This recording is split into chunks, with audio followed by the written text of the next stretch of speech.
What's up guys? Welcome back to Cruel Tax and Accounting Tutorial and muli, welcome sa Business Law Series. Ang pinag-uusapan pa rin natin is Chapter 3, Different Kinds of Obligations. Nabitin tayo last time sa Section 1, yung Pure and Conditional Obligations. Pinag-usapan natin last time yung Part 1. Ang mga highlights nun is ano ba yung pure obligation, ano ba yung conditional obligations, ano ba yung isang suspensive condition, ano ba yung isang resolutory condition. This time, pag-usapan naman natin is yung Part 2 from Article 1186 to 1192. Okay, marami-rami pa tayong pag-uusapan kasi nasa Section 1 pa lang tayo. Okay, so simulan natin yung section or yung Part 2 dito sa Article 1186. Okay. So, ano ba sinasabi dito sa Article 1186? Okay, sabi dito, the condition shall be deemed fulfilled. Yun. When the obliger voluntary prevents its fulfillment. Mamaya sa example natin, mas maiintindihan nyo pa yan. Okay, pero generally, ang binabanggit dito, pag pinigilan ni obliger yung fulfillment or yung happening of the condition, it shall be deemed fulfilled. Okay, so binigyan ng protection, kumbaga, si obligee sa part na to. Okay, ngayon, ibig sabihin, ito yung tungkol sa constructive fulfillment of suspensive condition. Ngayon, bago maging applicable or what are the requisites for the application of Article 1186? Okay, so una, dapat yung ating condition must be suspensive.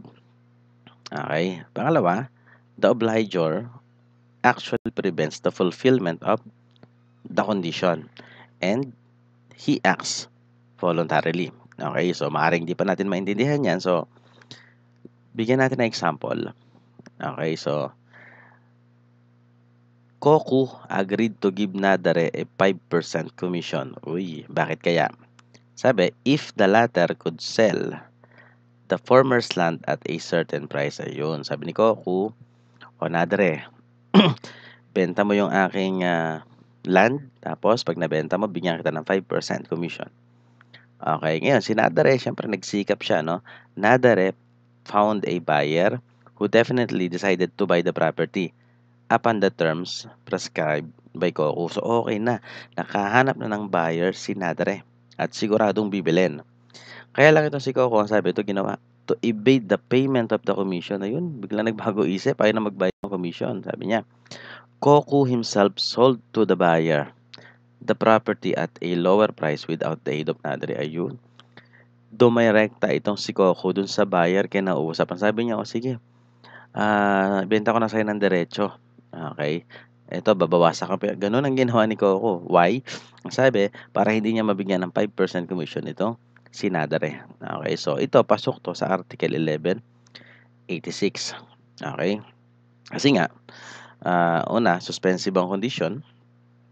Okay? Kasi bibigyan lang siya ng commission kapag nabenta niya lang at a price na napag-usapan nila. Kaso pinigilan ni Coco. So ito, ang sabi ng Article 1186, ito ay deemed fulfilled. Ano ang epekto nun? Di si Koku is obliged to give Nadare a 5% commission. Kasi siya naman ang naging dahilan kung bakit hindi nabenta ni Nadare, di ba? Pinigilan niya eh. Diniretso na yun sa buyer. So, liable si Koku to give Nadare 5% commission or a commission. Di ba? So, protection ito. Ngayon, another example, Saiha promised to sell his land to Madoka. Yan na naman. O, benta ko sa'yo, Madoka, yung aking land. Eka, ano condition? If Madoka would be able to secure a loan from a certain bank. Ayun. O, provided, na makakautang ka sa bangko na yan. Okay? So, later on, ano nangyari? Saiha changed his mind. Ayun. Ayaw na, ibenta. Naramdaman siguro makakakuha ng loan itong si Madoka. Ano ginawa niya?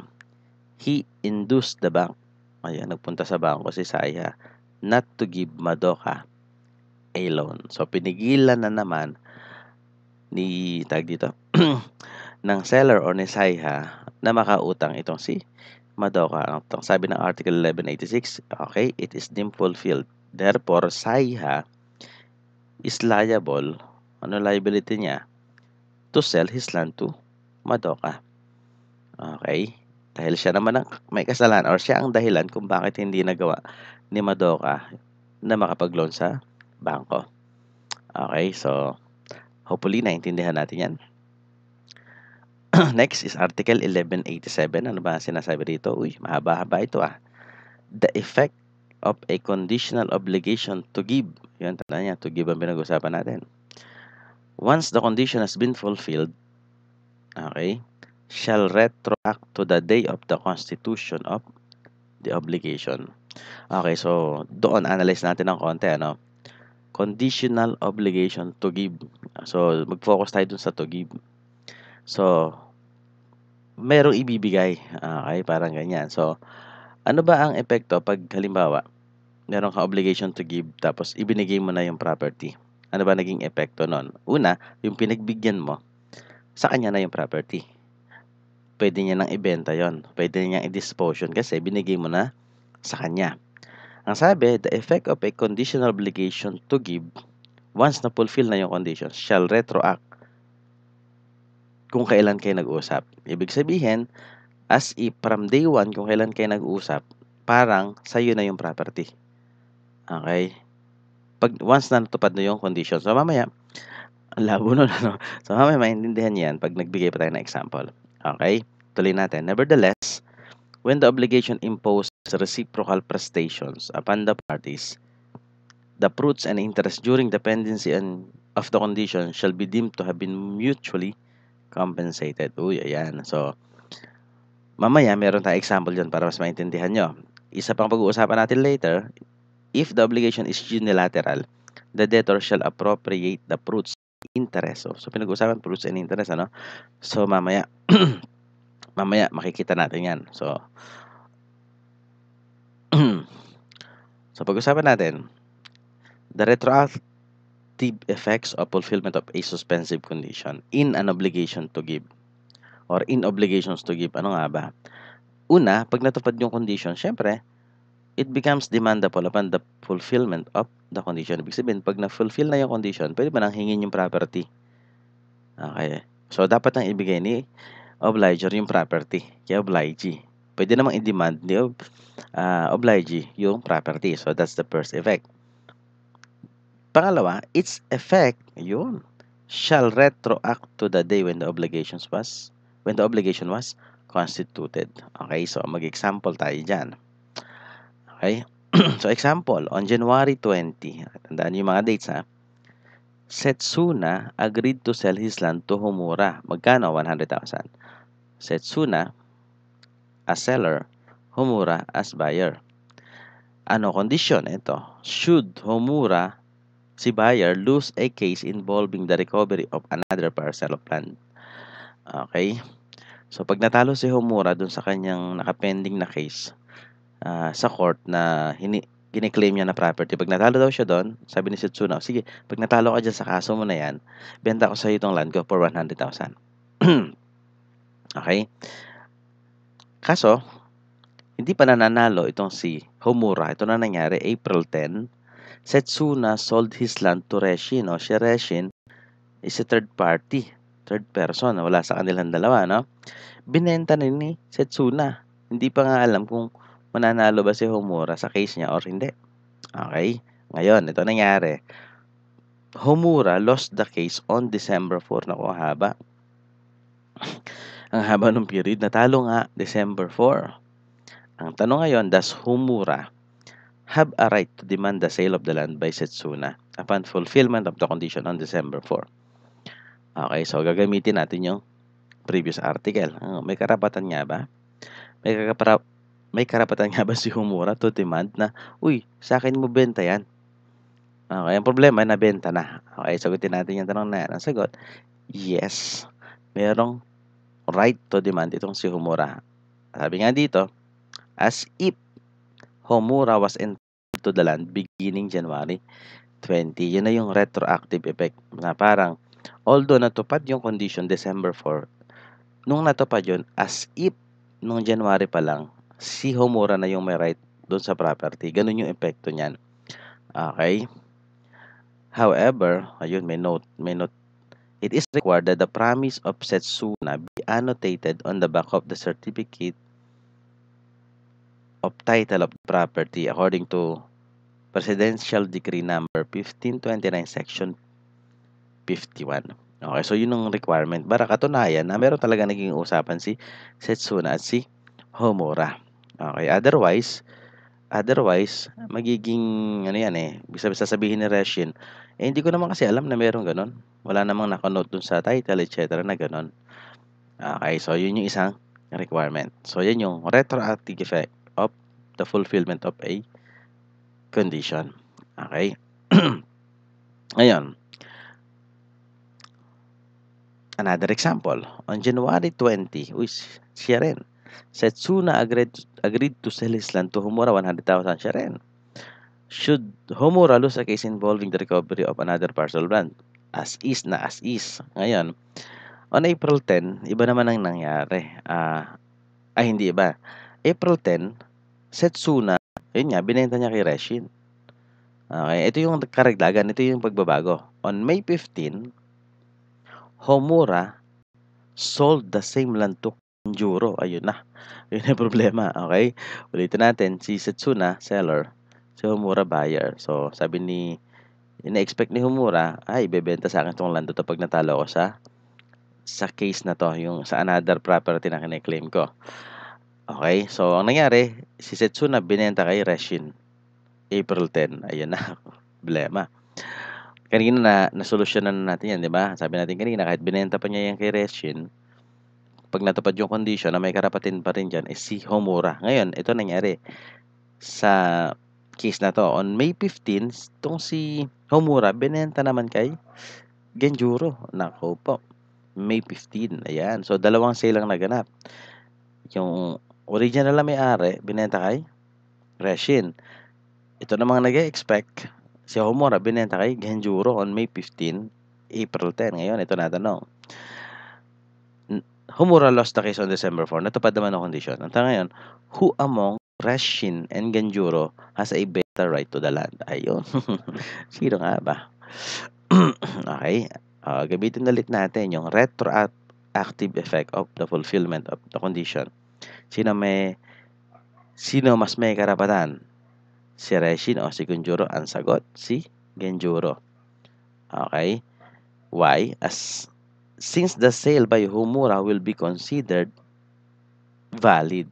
Why? Kasi nga, ang usapan, ang nasa provision natin, kapag natupad yung condition, it shall retroact. Yung effect niya, it shall retroact ng January 20. As if, noong January 23, ang owner na nung land ay si Homura. As if, ganun ang niya, epekto.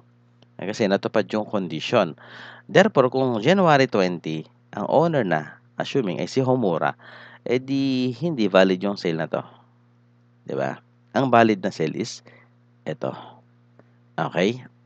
So, sana naliwanagan ng konti tayo doon sa bagay na yan. Ngayon, paano naman kung ito ay obligations to do? Okay? Or not to do? Meron bang retroactive effect?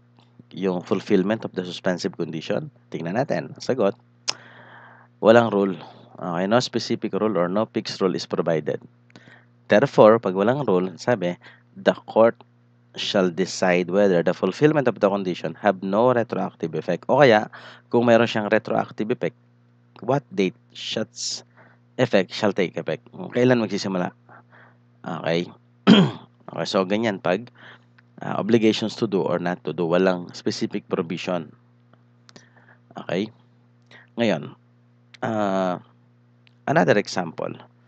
Halimbawa, Magensha obliged himself to condone the debt of Domon. Ayun. Sabi niya, his lawyer. So, si Domon, lawyer ni Magensha. Okay? Ano condition? Should Domon win Magensha's case in the Supreme Court? Ayun. Magensha, lawyer niya si Domon. Si Domon, ilalaban siya sa court. Ayun. Ano usapan? Ang sabi, Attorney Domon, kanya, yung utang mo sa akin, hindi ko nasisingilin. Pag naipanalo mo ako dyan sa Supreme Court. Ayun. Ngayon, assuming Domon won the case, is the debt of Domon extinguished? Ayan. Palagay nyo, ano na nga kaya? Bayad na nga yung utang kaya? Ibig sabihin, hindi na dapat singilin? Ang sagot is yes. As well as the interest during the pendency of the condition. O, pati yun, hindi na rin sisingilin. Kasi nga, yun yung principal, hindi na sisingilin, edi dapat, hindi na rin singilin yung interest. Okay? Tuloy natin. Ngayon, ano naman na epekto sa fruits and interest in an obligation to give? Meron mga retroactive effect. Okay, so tingnan natin. In reciprocal obligations, wherein pareho kayong may dapat gawin or ibigay, ano ba ang rule natin? Okay, ito rule. No retroactivity. Ibig sabihin, walang retroactive effect as to fruits and interest. Why? It is deemed mutually compensated. Okay? Paano pag unilateral obligation wherein yung isa lang ang may obligation to give? Okay? Ano ba ang rule natin pag Ang sabi, wala ring retroactive effect. Okay, yung fulfillment of the condition because it is gratuitous. Okay, so sample natin para mas maintindihan nyo Okay, reciprocal obligation muna tayo. So, balik tayo sa example natin kanina, yung si Homura tsaka si Setsuna. Using the preceding example, when Homura lost the case in court on December 4, ano ang obligation ni Setsuna? Setsuna must deliver the land.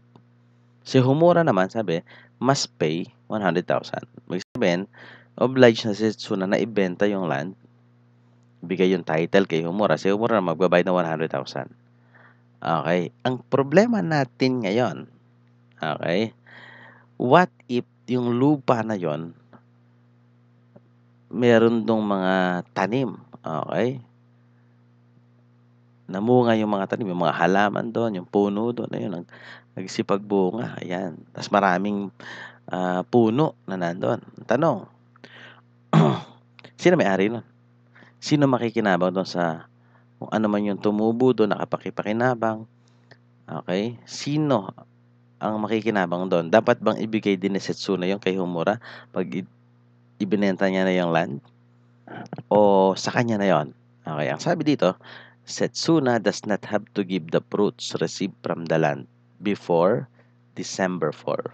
So, anything na napakinabangan niya doon, lumitaw doon, nagkaroon doon, sa may land niya, sino makikinabang nun? Si Setsuna. Hindi niya required ibigay ito kay Homura. So, ibig sabihin, as to fruits and interest, walang retroactive effect.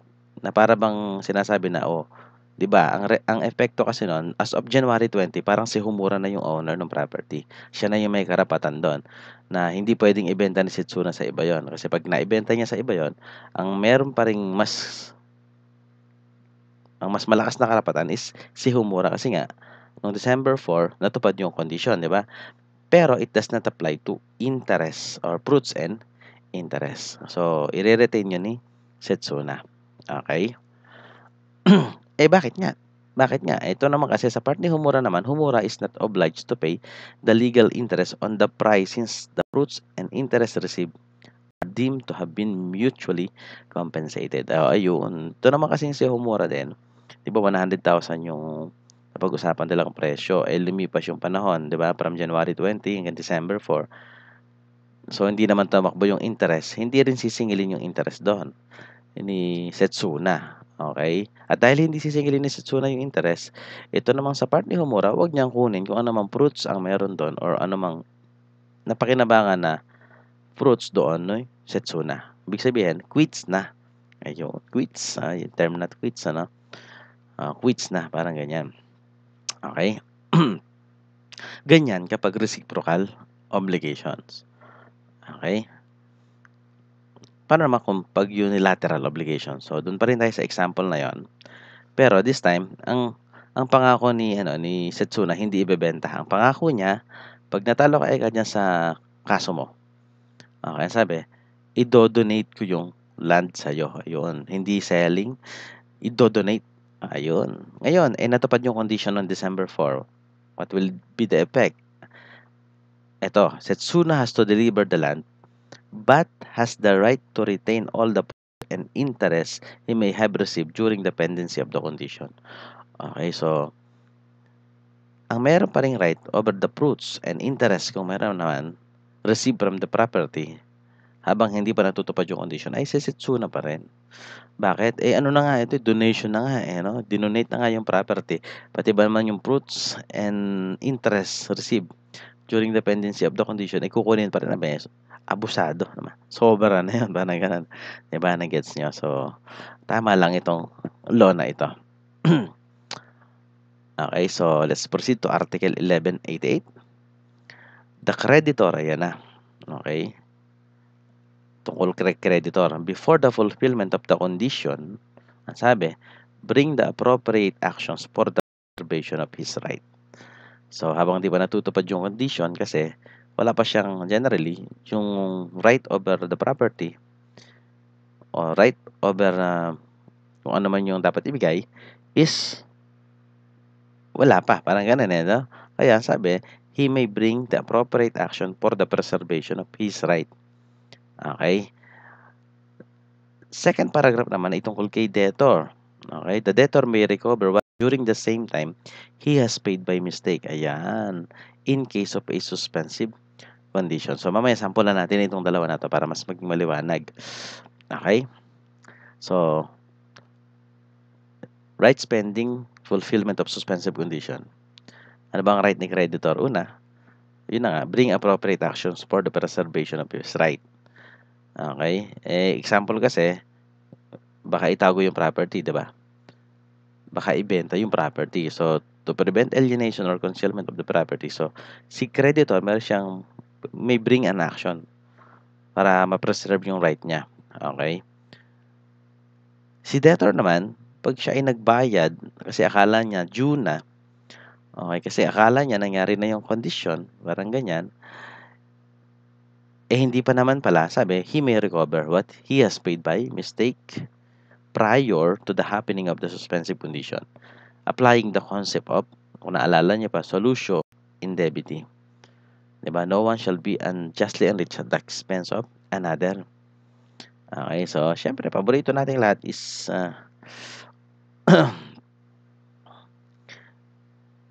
example. Walang example yung Article 1188. Ayan, okay. So, tandaan na lang natin, right of creditor. Pwede siyang humingi ng tulong sa korte to preserve his rights. Si debtor naman, kung naibayad niya ng mali kasi akala niya nangyari na yung suspensive condition, pwede niyang i-recover yon. Okay? Ngayon, let's proceed to Article 1189. Naku po, haba-haba, ano? When the condition has been imposed with the intention of suspending the efficacy of an obligation to give. So, obligation to give to, tapos involving a suspensive condition. Okay?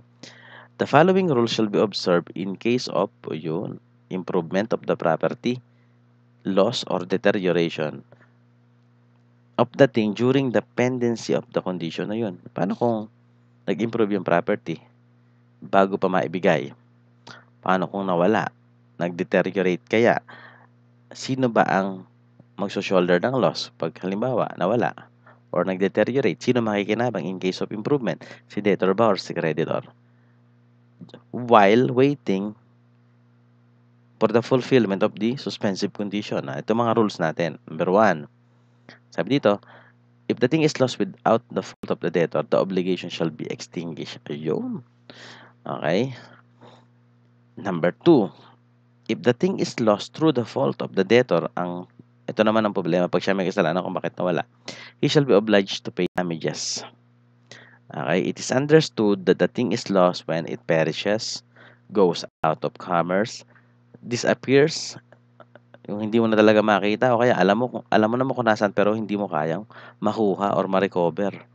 Nahulog sa gitna ng bunganga ng bulkan na may lava o kaya sa gitna ng dagat, di ba? So mahirap i-recover. Next, number 3, when the thing deteriorate without the fault of the debtor, the impairment is to be borne by the creditor kasi hindi naman kasalanan ni debtor.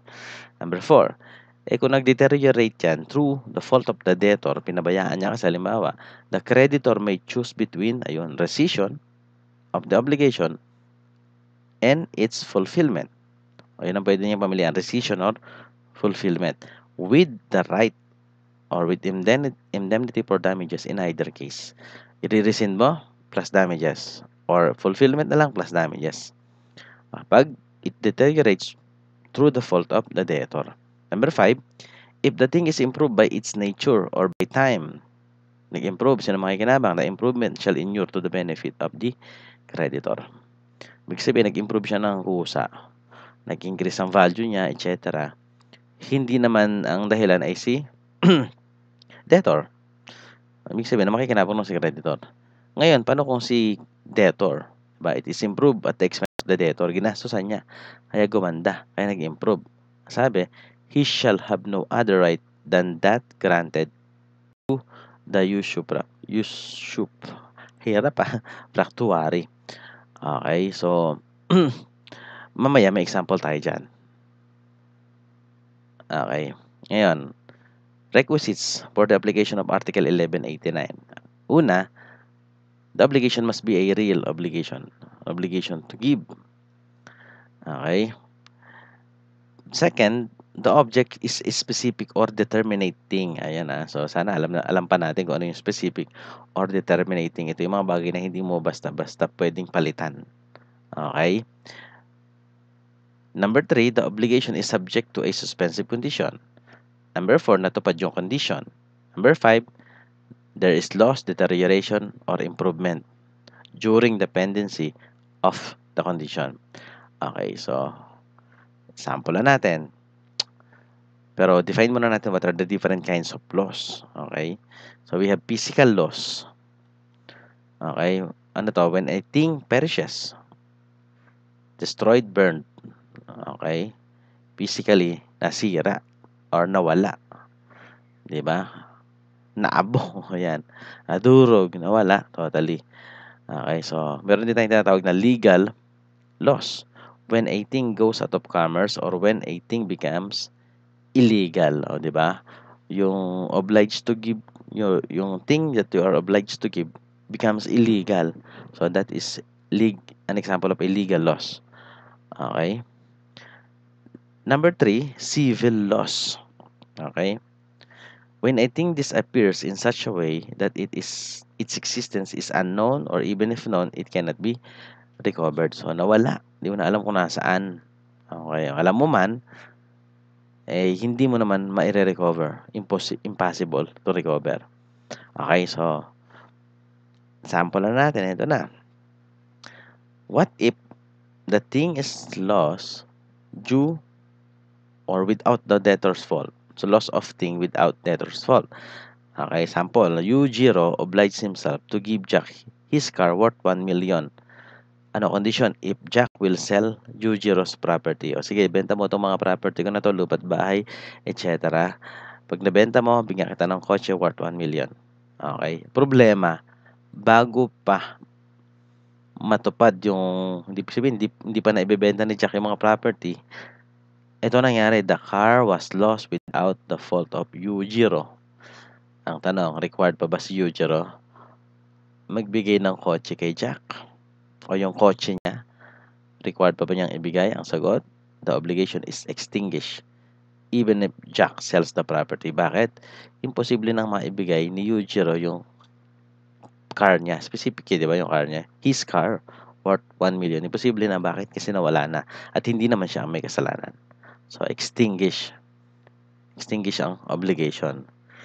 Okay, di ba nga may rule tayo? Pagka fortuitous event, lalo na. So, hindi mo kasalanan kung bakit siya nawala. So, ma-extinguish yung obligation pag ganon. Okay? Next is, paano kung siya may kasalanan kung bakit nawala? Okay. Or nasira, siya may kasalanan. Sample na natin. Yujiro obliged himself to give Jack his car. Ito pa rin, worth 1 million pag nabenta yung property ni Yujiro. Problema, the car was lost due to the negligence of Yujiro. Ayun, ipinark, iniwanang bukas ang bintana, iniwanan ng susi. Ayun, nawala, nanakaw. Ang tanong, liable pa ba si Yujiro na bigyan ng kotse itong si Jack? Ang sagot, in this case, kasi imposible naman ding maibigay na ni Yujiro yung mismong car niya kasi nawala nga, no? Pero dito, si Jack, meron siyang karapatan to demand damages. Magkano? 1 million pesos. The value of the car plus incidental damages if any. So, yun ang kaibahan. Dito, pwede siya mag-demand ng damages. Kasi kaya nga niya binenta yung property, di ba? Kasi nga, inaabangan niya yung kotse ni Yujiro. Nawala. Kasalanan ni Yujiro. Magbayad na lang siya ng damages. Okay? Next. Deterioration of the thing without the debtor's fault. Okay, so yung quality niya bumaba, yung value niya bumaba, etc. Mga ganung senaryo. So, tuloy natin yung paning kila Yujiro at Jack. Ito naman ang nangyari this time. Due to an accident, without Yujiro's fault, some parts of the car were broken. Okay, without debtor's fault, pinag-usapan natin na thereby reducing the value of the car to 900, naku, hindi na 1 million, 900,000 na lang. Tanong, anong right ni Jack? In this case, Jack will have to bear the loss in value amounting to 100,000 na yun. Tanggapin niya na lang yung car mismo. Hindi niya kailangang tag dito, Yujiro, gagastos ako ng more or less 100,000 para palitan yung mga parts na nasira. So, bigyan mo sa akin yun. Hindi na pwedeng gawin yun ni Jack. Why? Kasi hindi naman kasalanan ni debtor kung bakit nag-decrease yung value. Okay? Or nag-deteriorate. Okay? Ngayon, what if siya may kasalanan? Okay? Ibahin natin ang senaryo. Halimbawa, due to an accident through Yujiro's negligence, nag-drive ng lasing. Tapos 200 kilometers per hour ang takbo. 'Di ba? Sa wala naman sa expressway, 'di ba? Nasa normal na kalsada lang, okay? Nangyari, some of the cars were broken, reducing the value to 900,000. Ayan. This time, mag-iiba yung karapatan ni Jack. This time, Jack may choose between cancellation or fulfillment. Okay? Cancel na lang o tuloy pa rin, bigyan mo sa akin yung car, parang gano'n. Pag pinili ni Jack yung cancellation of the obligation, Yujiro is liable to pay 1 million plus incidental damages. Why? Fault ni debtor eh. Kaya buong 1 million hihingin niya plus incidental damages if any. Ngayon, kung pinili naman ni Jack yung fulfillment, okay, Yujiro is under the obligation to deliver the car. Bigay niya and pay 100,000 yung na-damage na value ng kotse plus incidental damages if any. O, di ba? Ang ibabalik mo yung buong value. Kaya kung kulang na yung value ng 100,000, balik mo. Bakit? Ikaw kasi may kasalanan. Di ba? Through deterioration, through the debtor's fault. So, ibang liability pa ganyan. Okay? So, pag ikaw may kasalanan, mas matindi liability, parang ganun, di ba? Okay? What if nag-improve naman yung thing by time or by nature? Hindi ginastosan ni debtor. Paano rule natin yan? Yujiro obliged himself to give, yun na nga, his car worth 1 million if Jack will sell Yujiro's property. Suppose the market value of the car increase. Ayun. Naging 1.2 million. Ayan.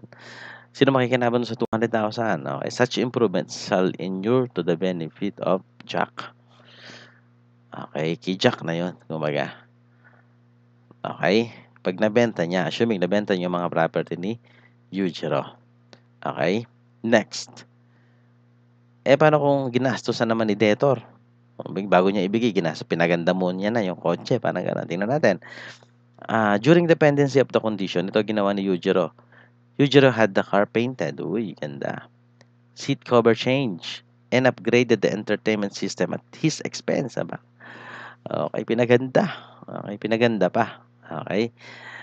Ngayon, assuming nabenta ni Jack yung mga property, ano liability dito? Ni Yujiro.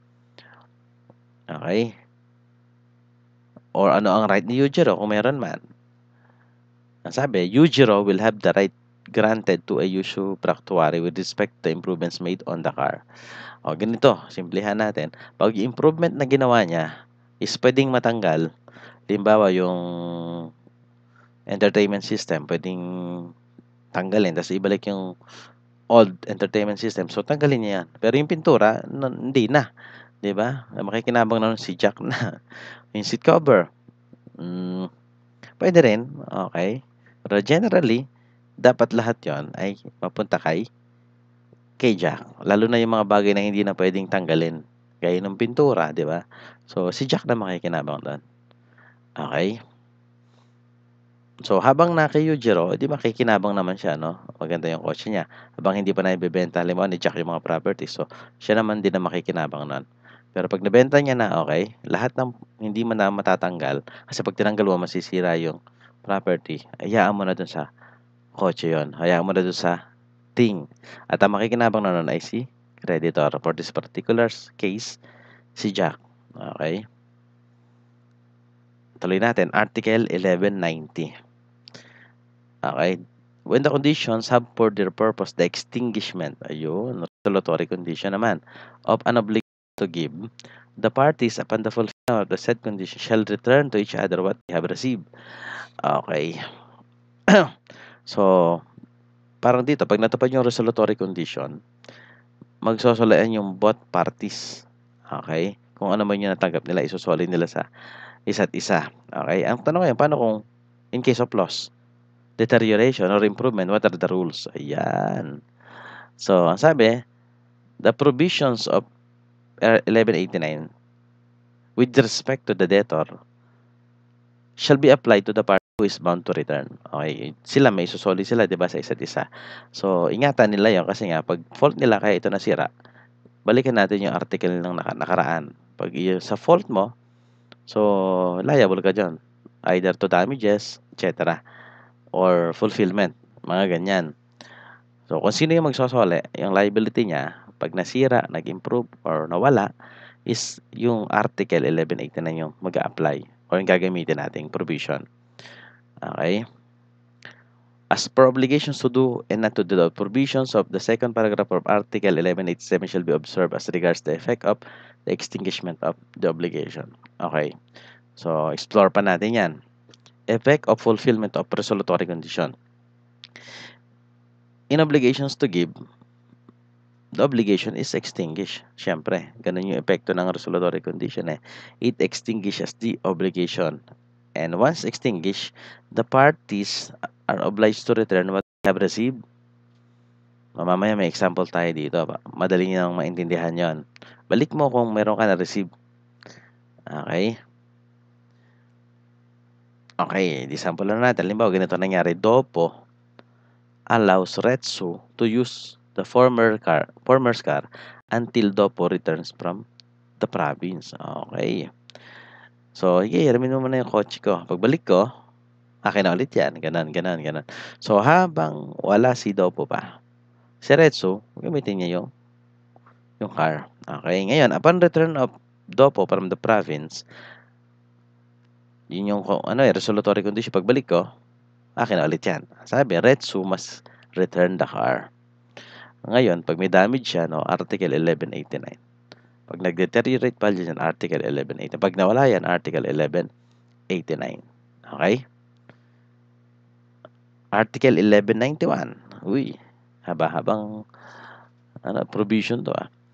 The power to rescind. So, yung pag-usapan natin, obligation is implied in reciprocal ones. So, pag reciprocal obligation, generally, both parties have the right to rescind to. Okay? In case one of the obligers should not comply with what is incumbent upon them. Yun. In reciprocal obligations, yung right to rescind ay pwedeng may apply in case one of the obligers do not or did not comply or should not comply with what is incumbent upon him. Ayun. Yung kabilang party pwedeng i-rescind kung hindi tumupad yung isang party. Parang ganon. Okay. The injured party may choose between fulfillment and rescission of the obligation with payment of damages in either case. Okay. He may also seek rescission even after he has chosen fulfillment if the latter should become impossible. So, mamaya may mga example tayo dyan. The court shall decree the rescission claim unless there be just cause authorizing the fixing of a period. Okay. Ngayon, para mas maintindihan natin, explore pa natin yan. Remedies in reciprocal obligations. So, pag sinabi kasing reciprocal obligation, may pareho kayong dapat gawin. Paano kung di ginawa ng isa yung dapat niyang gawin? Ako ba, di ko rin gagawin yung obliged akong gawin. Okay, ang sabi, the aggrieved party, yung handang tumupad. Isang party hindi tumupad, ano? The aggrieved party may choose between fulfillment or specific performance plus damages. Or cancel na lang with damages, pero ito ay judicial. Okay? And tandaan mo, these remedies are alternative. Pag pinili mo yung fulfillment, doon ka na. Pag pinili mo yung rescission, doon ka na. Hindi pwedeng both pipiliin mo, ano? So, one of the two. Okay? Example, Oliva and Emmy entered a contract of sale wherein Oliva, sabi ni Oliva, I will deliver the car to Emmy. Sabi niya, i-deliver ko sa iyo yung kotse, Emmy. Saan? Sa bahay ni Chan. No? So, Chan is a friend. Okay? On December 10. Okay, so si Oliva, siya si seller, parang ganon. Si Emmy, buyer. Okay, sabi, benta ko sa iyo yung kotse ko. Okay, sabi ni Emmy, saan? Deliver ko dun sa kotse ni Chan. Ay, sorry, sa bahay ni Chan. Okay, doon tayo magkabayaran. Doon mo na rin ako bayaran. Okay, problema, Emmy, on the other hand, saan na dito? Ang obligation ni Oliva, i-deliver yung car. Ang obligation ni Emmy, magbayad. Okay? Saan? Sa bahay ni Chan. Doon sila magkikita, di ba? Tanong ngayon, what if Oliva does not comply? Sabihin, hindi niya i-deliver yung kotse on, date? December 10. What are the remedies of Emmy? Ayun. Ano mga pwedeng gawin ni Emmy? Ayun. Ito na. Number 1, ask for fulfillment. Okay? Tawagan niya si Emmy, saan na yung car? Deliver mo na. Fulfillment. Plus damages. Or, demand from the court. Rescission. Okay? Tapos sa korte, kasuhan mo, sabi mo, I would like to rescind. Parang ganon. Yung aming contract. Plus damages. Okay? So, yun siya. Ngayon, kaya lang, itong right to rescind ay may limitation. Ano-ano? The injured party must resort to the courts, judicial, to assert his right judicially.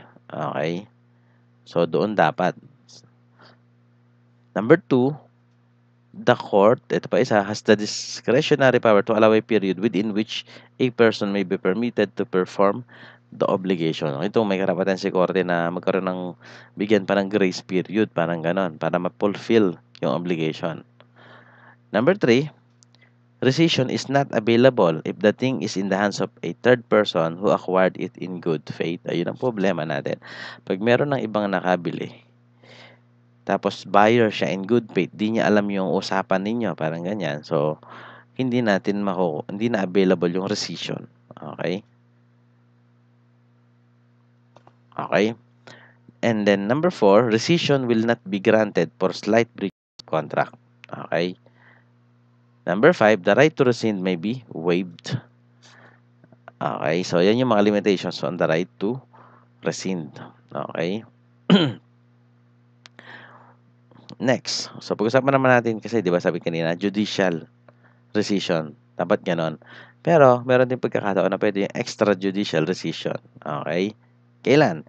Number 1, the parties may validly enter into an agreement that violation of the terms of the contract will result to automatic cancellation. Pag nandun sa contract nyo, na merong automatic cancellation once na hindi tumupad yung isa sa inyo sa provisions of the contract. Okay? O kaya naman, when there is no performance yet by both parties.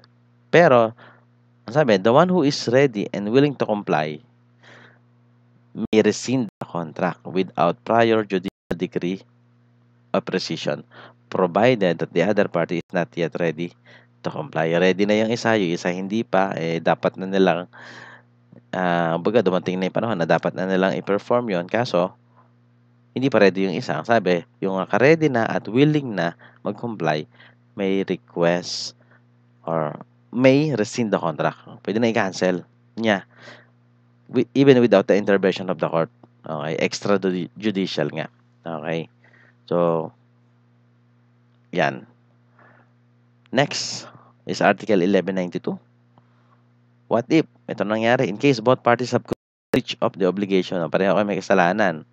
Okay? Pareho kayo may breach. The liability of the first infractor should be equitably tempered by the courts. Ayun. If it cannot be determined which of the parties first violated the contract, the same shall be deemed extinguished and each shall bear his own damages. Okay. Ngayon, ito yung instance na both parties are guilty of breach. Okay, so sample na natin para mas maintindihan. Halimbawa, Kauro sold his laptop to Doyle. The agreement is Kauro shall deliver the laptop on April 1. Ayun, deliver yung laptop on April 1 at the house of Doyle. And payment shall be made upon delivery. Ayun, kaliwaan sila doon. However, Kauro did not deliver on April 1. Despite Doyle's demand. Tawag ng tawag si Doyle. Text ng text, di ba? Sabi niya, deliver mo na yung laptop. Di ba, usapan natin, di-deliver mo ngayong April 1. Hindi dineliver. Instead, i-deliver niya ito after 10 days. Ngayon, si Doyle naman, failed to pay upon delivery. Ay, teka, wala akong pera na. Okay. Ipon muna ako, sabi ni Doyle, wala akong pambayad. Siya naman yung hindi nag-comply. Ano yun? What will happen? In a case of suit between the two, nagkasawan sila, the liability of Kauro shall be Kauro equitably tempered by the court. Kasi nga, meron din kasalanan si Doyle, no? Nung i-deliver na, di naman siya nagbayad. Okay? So, si korte ang bahala dyan. Okay? So, titingnan yung circumstances ng parehong dalawa. O, lumabag si Kauro nung una. Ikaw naman, lumabag ka rin nung ikalawa. So, titimbangin niya ng korte kung ano ang parang kung quits na lang ba or hindi, parang gano'n. So, si korte bahala dyan. Okay, so sana marami kayong natutunan sa video natin. Okay? At abangan nyo pa yung mga sunod nating video. Thank you for continuous supporting our channel. Sana patuloy nyo pang suportahan. Pakilike itong video na ito. Share nyo sa iba. Thank you so much and God bless.